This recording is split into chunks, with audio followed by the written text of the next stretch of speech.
Mas é também, do ponto de vista das ideias, o século XIX, e em especial a parte final do século XIX, talvez o período mais importante de derrota no plano ideológico das ideias liberais. Não ainda nas práticas, nas políticas, mas nas ideias. E essa derrota nas ideias abriu o caminho ao que se passou no século XX. Tentar explicar um pouco melhor em que medida é que pode ser simultaneamente visto como o século liberal e como o século da derrota do liberalismo. O século XIX pode ser visto como um século de triunfo do liberalismo, em especial se você olhar para as políticas que foram aplicadas. Que características é que teve este longo século XIX, portanto, em termos gerais? Foi um século, eu vou-me centrar na Europa, porque neste momento a história do mundo é essencialmente a história da Europa. A Europa controla a maior parte do mundo. Do ponto de vista das principais potências europeias, foi um século excepcionalmente pacífico. Quer dizer, o período anterior ao longo século XIX e o período depois do longo século XIX é um período em que o normal é o conflito mais ou menos permanente entre as principais potências europeias. Ora, depois da derrota de Napoleão no início do século XIX, segue-se quase um século de relativa paz entre as principais potências europeias. Portanto, é um período digamos que, de estabilidade do ponto de vista da ausência de grandes conflitos entre as principais potências europeias. É também um período de extraordinária expansão da atividade comercial. Por alguns indicadores, nós ainda hoje não temos o mesmo grau de abertura e integração da economia mundial que foi atingido na parte final do século XIX. Portanto, a integração que há, a expansão que há nas trocas comerciais é muito grande. É também no século XIX que, em vários países, mais a Inglaterra, o livre comércio e a defesa do livre comércio, em termos quer, digamos, utilitaristas, quer em termos de princípios, quer em termos ideológicos, triunfa. Que é algo que, mais uma vez, é único na história da humanidade. Depois, é também um período em que tivemos um desenvolvimento sem precedentes em termos económicos, em termos tecnológicos, em termos, por exemplo, das cidades, e em que esse desenvolvimento, pela primeira vez, e um autor da escola austríaca que enfatiza muito este ponto é Mises, em que esse desenvolvimento, pela primeira vez, chega às grandes massas da população, chega à população em geral. Ou seja, a melhoria de vida não deixa de estar concentrada só numa elite. Mises refere em vários textos, até ao século XIX, a vida por exemplo, de um camponês variou muito pouco nos séculos precedentes. Quer dizer, um camponês antes da Revolução Industrial não tinha uma vida radicalmente diferente de um camponês de há 1000 anos atrás, antes desse período. Mas num período, nas décadas seguintes, em 100 anos, o tal camponês, o tal elemento da classe popular, teve uma mudança sem precedentes no seu estilo de vida, no seu nível de vida, etc. etc. Okay? E tudo isso aconteceu concentrado neste período. Ora bem, neste sentido, e na medida em que isso foi a decorrência do triunfo das ideias liberais de que falámos antes e que tiveram o seu apogeu no final do século XVIII. Portanto, o que decorre no século XIX é a concretização desse triunfo, dessas ideias. Portanto, a ideia de que o Estado deve permitir uma maior liberdade em termos de atividade económica, a ideia de que o comércio é benéfico, a ideia de que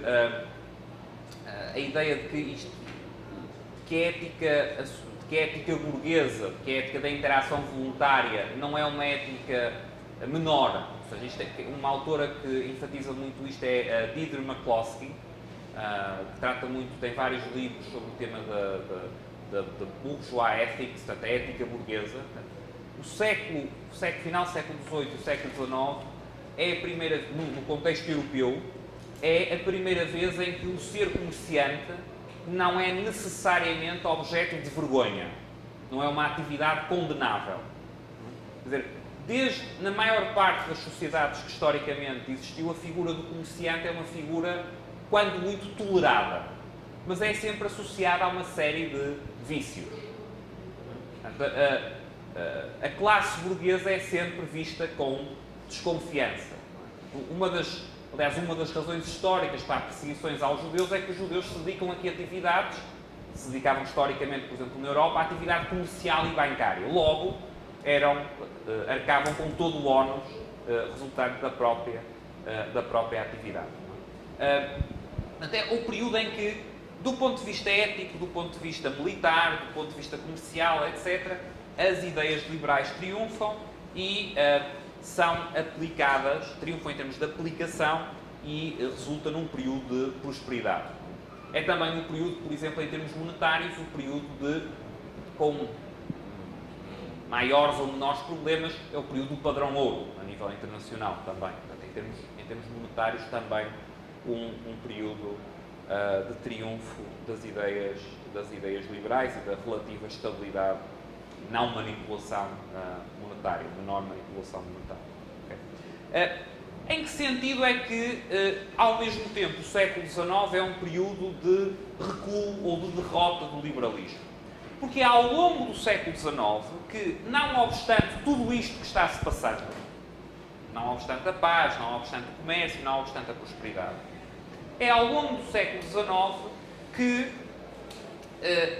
o consenso em termos de opinião pública, em termos de intelectuais, primeiro de intelectuais, depois de opinião pública, vai se afastando do tal liberalismo, poderíamos chamar, que Hayek chamaria do Old Whig, tal liberalismo conservador, para formas de liberalismo que chamaríamos de liberalismo socialista e para a ascensão das próprias correntes de pensamento socialista.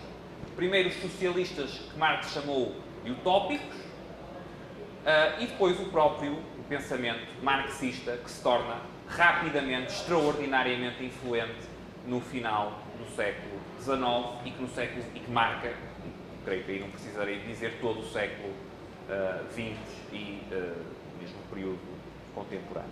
Ou seja, ao mesmo tempo que em termos de aplicação estamos vendo o tal triunfo do liberalismo, estamos vendo o tal período de paz sem precedentes, de liberdade comercial sem precedentes, não perfeita, mas sem precedentes históricos, de limitação do poder político, é o período das constituições liberais, sem precedentes, de prosperidade sem precedentes, está a decorrer no background, não é?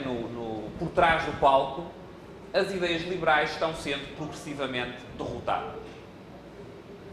Quer do interior do próprio liberalismo, com a alteração mais no sentido das concepções de liberalismo que chamaríamos de liberalismo socialista, quer pela própria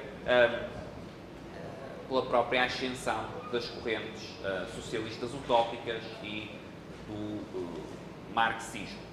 Ao mesmo tempo, uma outra frente de derrota é que, especialmente para o final do século XIX, é também no período de ascensão das correntes nacionalistas.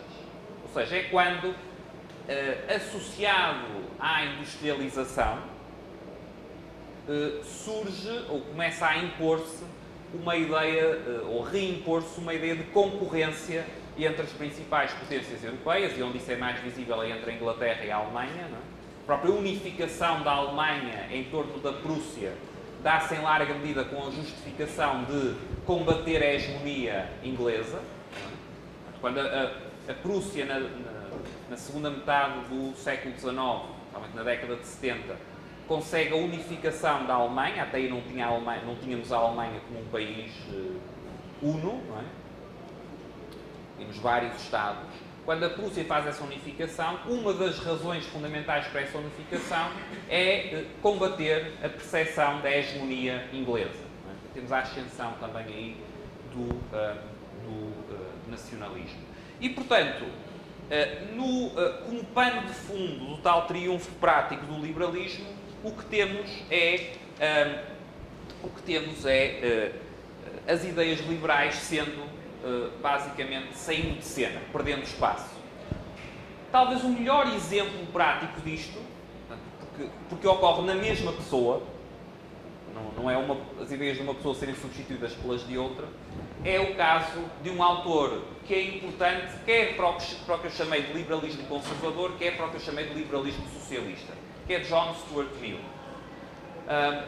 John Stuart Mill, que é um autor muito interessante, aliás, quem tinha um enorme fascínio por John Stuart Mill era Hayek, estudou desde a correspondência privada de Mill aos escritos da mulher de John Stuart Mill, que foi uma ativista feminista muito importante no século XIX, até à educação do John Stuart Mill.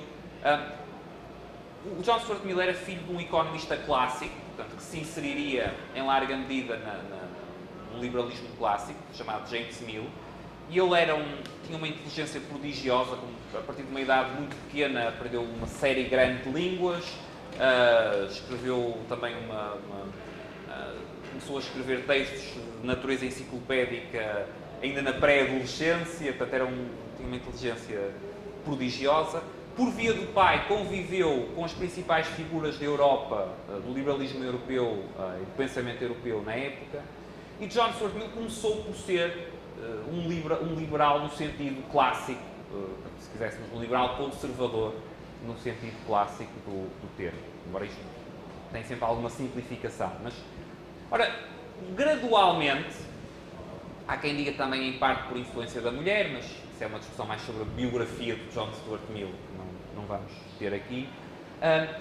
Gradualmente, o John Stuart Mill aproximou-se, continuando a ser liberal, mas aproximou-se mais do segundo tipo de liberalismo. Ou seja, o liberalismo não tendo como principal implicação a limitação do poder político, mas um liberalismo associado à utilização do Estado para libertar o indivíduo das estruturas tradicionais que o acorrentam, da família patriarcal, das instituições religiosas, dos costumes opressores, etc. O John Stuart Mill foi também um dos principais responsáveis pela popularização e pelo triunfo de correntes de pensamento utilitaristas, portanto, da ideia de que você avalia os resultados de um determinado sistema ou de uma determinada política pela utilidade que resulta deles.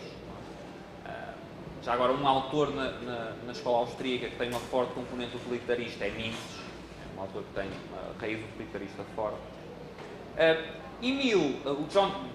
John Stuart Mill, não o pai, tem, de facto, em si mesmo, portanto, ao longo do século XIX, ao longo da sua própria evolução, ele tem, portanto, incorpora ele próprio esta transição.